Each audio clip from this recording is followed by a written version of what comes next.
To enable voice typing in Microsoft Word in Windows 11 system, open Word document.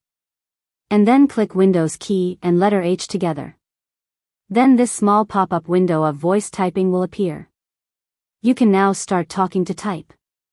We are going to try voice typing in Microsoft Word document in Windows 11 system.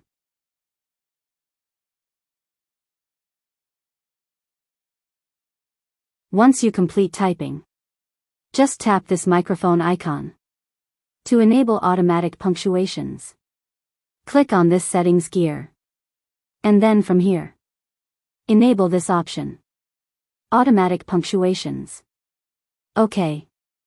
Now enjoy voice typing. I hope this video will you. Thank you for watching this video by TechB. Please like this video and subscribe my channel. Put a comment below if you like this video. Thank you.